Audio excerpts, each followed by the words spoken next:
সুপ্রিয় দর্শক, মগরাহাট থেকে আমি ডাক্তার আনোয়ারুল হক।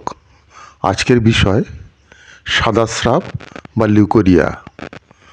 সাদা স্রাব যদি শুলে কমে এবং বিশ্রাম করলে বাড়ে, তবে এটি সাধারণত ক্যালকেরিয়া কার্ভ বা সিপিয়া ধরনের লক্ষণ হতে পারে। তবে বিস্তারিত লক্ষণ বিচার করে সঠিক ওষুধ নির্বাচন করাই উচিত।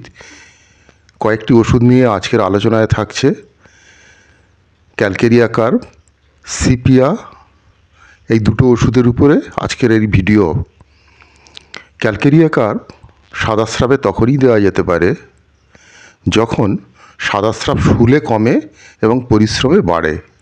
শরীর মোটা, ঘামে গন্ধ, বিশেষ করে মাথায় ঘাম থাকলে, সহজে ঠান্ডা লাগে, ঘাম বেশি হয়, খিদে ও পিপাসা বেশি থাকে, হাঁটলে বা সিঁড়িতে উঠলে হাঁপ ধরে, এই রকম লক্ষণ যদি পাওয়া যায় তখনই ক্যালকেরিয়া কার্ভ এলএম পোটেন্সি ব্যবহার করলে খুব ভালো রেজাল্ট পাওয়া যায়। সাদা স্রাবে সিপিয়া ওষুধ তখনই দেওয়া যাবে যখন সাদা স্রাব ফ্যাকাশে বা হলদেটে, পরিশ্রমে বাড়ে, কোমরে ব্যথা থাকলে, তলপেটে ভারবোধ, মানসিক ক্লান্তি, বিরক্তি ভাব, কারো সাথে থাকতে ইচ্ছা করে না, মাসিক অনিয়মিত বা কম হয়, এই রকম লক্ষণ যদি আপনারা পান, সেক্ষেত্রে সিপিয়া দিলে খুবই ভালো কাজ করবে।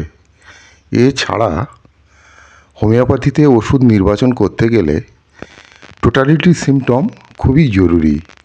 রোগীর সামগ্রিক লক্ষণকে বিশ্লেষণ করে এবং সেই লক্ষণগুলোকে ইভ্যালুয়েশন করে, রেপার্টরিজেশন করে ওষুধ নির্বাচন করলে খুব ভালো রেজাল্ট থাকে।